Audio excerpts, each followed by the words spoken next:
Kata Naihanchi is an essential kata in a lot of systems, and it has an opening.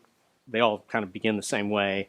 Hand comes out sometimes this way, sometimes this way, sometimes there's big stepping, sometimes there's little stepping, and then it's followed by a movement like this.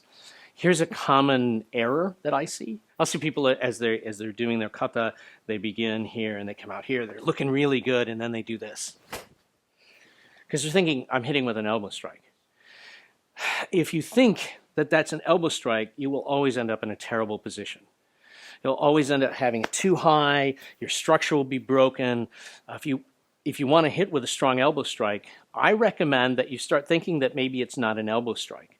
What I find very helpful is to have application for movements which will drive my body to move a certain way, the strongest way. And then I have not only the elbow strike, much more powerful as a result, but also I have another application which is really effective. So let me show you how that works. Let's say that he's come at me, he's pushed, and if I turn my body, it releases his fingers. See that?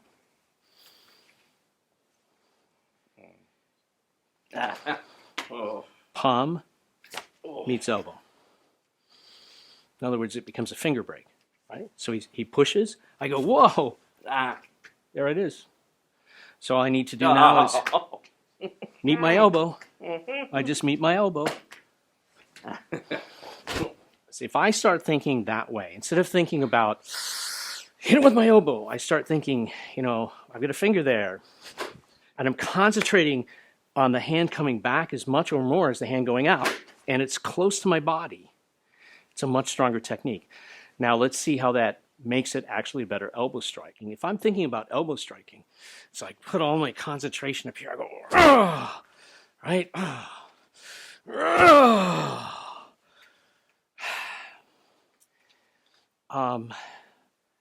But you can see how that's not actually super effective. And especially, what if I'm up close? What if I'm right here?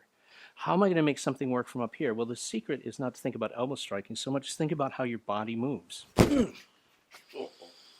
Right? I mean, from here, can you see how close I am? Bam! Right? So that it's in my head, this is Naihanchi. I'm just bang. By the way, that means I'm not going over here to the side. It's not this way. It's actually about like this, because that's where the power is. See, if I overturn, if I stand sideways to him and try that, ow, kind of hurts me. But if I angle it a little bit of a 45 degree, then it's just a simple motion right there. Now, let's take that into sort of out of the kata and into a setting where maybe you're defending yourself. Is grabbing onto you, pulling you in. We are so close. What am I going to do? Just turn my hip. Turn my hip.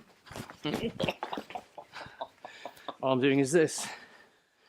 Letting my body do the work, and my elbows just drive in. It's really powerful and really effective.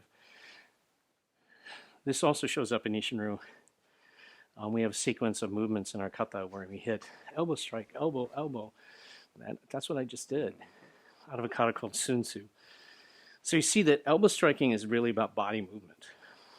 It's not about hitting with your elbow. It's about moving your body. And knowing that the short distance from shoulder to elbow allows for maximum energy transfer. So I'm Chris Thomas, and these are some reflections from the master class. Thanks for watching. Now go train.